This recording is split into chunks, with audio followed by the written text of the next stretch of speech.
पुण्याच्या राजकारणात सध्या एका अशा वादळाची चर्चा सुरू आहे ज्याने केवळ महाराष्ट्राचेच नाही तर दिल्लीचेही लक्ष वेधून घेतले आहे। पण सध्या पुण्यात जे काही घडते ते कोणत्याही सस्पेन्स थ्रिलर सिनेमापेक्षाही कमी नाही। एकीकडे मुंबईच्या मंत्रालयात देवेंद्र फडणवीस आणि अजित पवार एकाच टेबलावर बसून राज्याचा कारभार चालवत आहेत, तर दुसरीकडे पुण्याच्या महापालिका निवडणुकीसाठी हेच दोन मित्र आता एकमेकांच्या विरोधात शेड्यूल ठोकून उभे राहिले आहेत। पण खरा ट्विस्ट हा नाहीये। खरा ट्विस्ट तर असा आहे की ज्या काका पुत्यांच्या भांडणामुळे राष्ट्रवादी काँग्रेसचे दोन तुकडे झाले, ज्यांच्यातील वाद कोर्टापर्यंत पोहोचला, तेच अजित पवार आणि शरद पवार आता भाजपला हरवण्यासाठी हात मिळवणी करण्याच्या तयारीत आहेत। पुण्यात सध्या बेरजेचं राजकारण सुरू झालंय, जिथे शत्रूचा शत्रू हा आपला मित्र असतो। आजच्या या व्हिडिओमध्ये आपण पुण्याच्या राजकारणातील त्या पडद्यामागच्या हालचालींचा पर्दाफाश करणार आहोत, ज्यामुळे भाजपच्या गोटात कमालीची अस्वस्थता पसरली आहे। का पुण्यात अजित पवार आणि शरद पवार एकत्र येण्याची शक्यता निर्माण झाली आहे, आणि जर असं झालं तर पुण्याच्या सत्तेची खुर्ची कोणाकडे जाईल?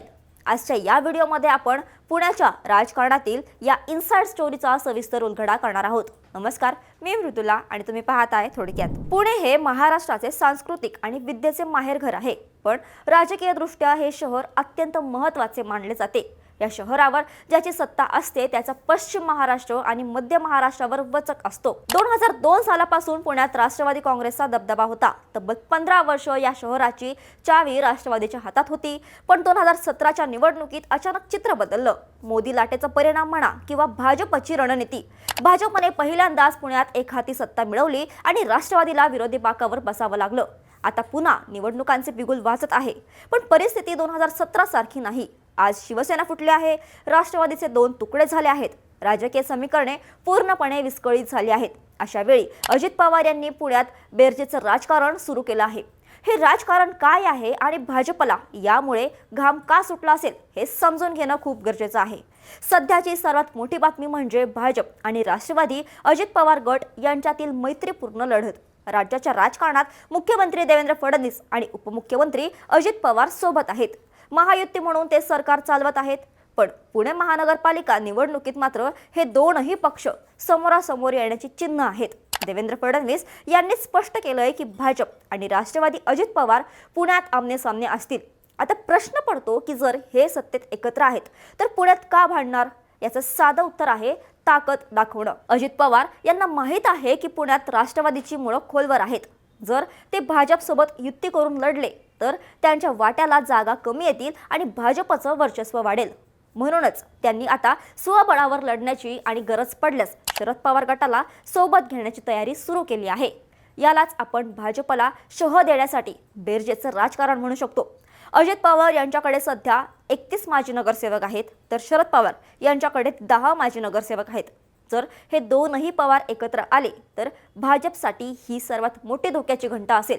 2017 मध्ये जेव्हा राष्ट्रवादी एकत्र होती तेव्हा त्यांचे 40 नगरसेवक निवडून आले होते। त्यावेळी भाजपने 4 नगरसेवकांचा एक प्रभाग केल्यामुळे राष्ट्रवादीची मतं विभागली गेली होती आणि काँग्रेसचाही सुपडा साफ झाला होता। पण आता परिस्थिती वेगळी आहे। जर पुण्याच्या दोन ताकदी म्हणजेच दोनही राष्ट्रवादी एकत्र आल्या तर भाजपच्या जागा धोक्यात येऊ शकतात। यात आणखी एक रंजक वळण म्हणजे काँग्रेसची भूमिका। पुण्यात 2007 पासून काँग्रेसची पीछेहाट सुरू झाली होती। तत्कालीन खासदार सुरेश कलमाडी आणि अजित पवार यांच्यातील वादाचा फायदा तेव्हा भाजप आणि शिवसेनेला झाला होता। पण आता जर महाविकास आघाडी म्हणून काँग्रेस, शरद पवार गट आणि ठाकरे गट एकत्र आले आणि त्यांना अजित पवार यांची छुपी किंवा उघड साथ मिळाली तर पुण्यात एक वेगळंच चित्र पाहायला मिळेल। पुण्याच्या राजकीय वर्तुळात सध्या अशी चर्चा आहे की भाजपच्या विरोधात काँग्रेस आणि राष्ट्रवादीचे दोनही गट एकत्र येऊ शकतात। असं झालं तर भाजपला पुण्यात सत्ता टिकवणं जवळपास अशक्य होईल, कारण भाजपची मदार सध्या शहरात असलेल्या त्यांच्या पारंपरिक मतांवर आहे। पण जर विरोधी पक्षांची मतं विभागली गेली नाहीत तर भाजपचे उमेदवार दुसऱ्या क्रमांकावर फेकले जातील। 2017 मध्ये भाजपच्या विजयाचं मुख्य कारण हेच होतं की काँग्रेस आणि राष्ट्रवादी वेगवेगळे लढले होते। यावेळी ती चूक सुधारण्याची रणनीती आखली जात आहे। मात्र हे एकत्र येणं वाटतं तितकं सोपं नाही। राष्ट्रवादीमध्ये यावरून मोठी खळबळ माजली आहे। शरद पवार गटाचे शहराध्यक्ष प्रशांत जगताप यांनी तर याला कडाडून विरोध केला आहे। त्यांचं म्हणणं आहे की ज्यांनी पक्ष फोडला त्यांच्यासोबत आम्ही कसं जाणार? त्यांनी तर शहराध्यक्ष पदाचा राजीनामा दिला आहे। ही पक्षांतर्गत नाराजी अजित पवार आणि शरद पवार यांच्या एकत्र येण्याच्या मार्गातील मोठा अडथळा ठरू शकते.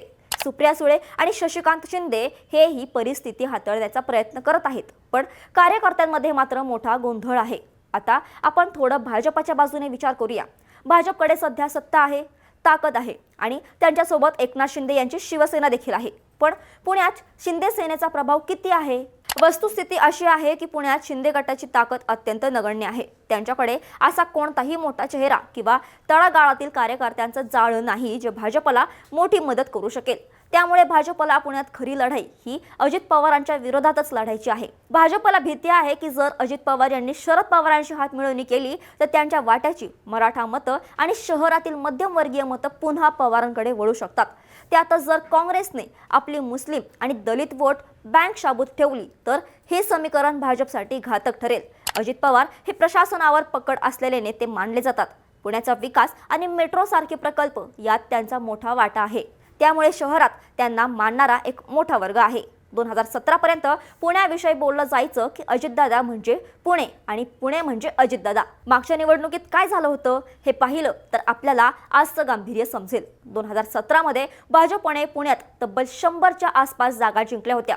हे यश अभूतपूर्व होतं, पण हे यश मिळालं कारण विरोधी पक्षांमध्ये एकजूट नव्हती. आता जर राष्ट्रवादीचे दोनही गट एकत्र आले तर किमान 30 ते 40 जागांवर सरळ परिणाम होईल. अजित पवार यांच्या रणनीतीमुळे भाजपचे अनेक माजी नगरसेवक आता चिंतेत आहेत. काही दिवसांपूर्वीच राष्ट्रवादीच्या काही माजी नगरसेवकांनी भाजपमध्ये प्रवेश केला होता, पण आता जर समीकरण बदललं तर ते पुन्हा घरी परततील का अशीच चर्चा सुरू आहे. एवढंच नाही तर अजित पवार आणि शरद पवार हे दोनही काकापुतणे एकत्र येऊ नयेत म्हणून भाजपने अजित पवारांवर ट्रॅप लावल्याची सध्या पुण्यात चर्चा आहे. अंजली दमानिया यांनी काल परवा पुन्हा एकदा अजित पवारांवर आरोप करत त्यांच्या राजीनाम्याची मागणी केली आहे. हे सगळं निवडणुकीच्या तोंडावर भाजपच घडवून आणत असल्याची मोठी चर्चा सध्या सुरू आहे.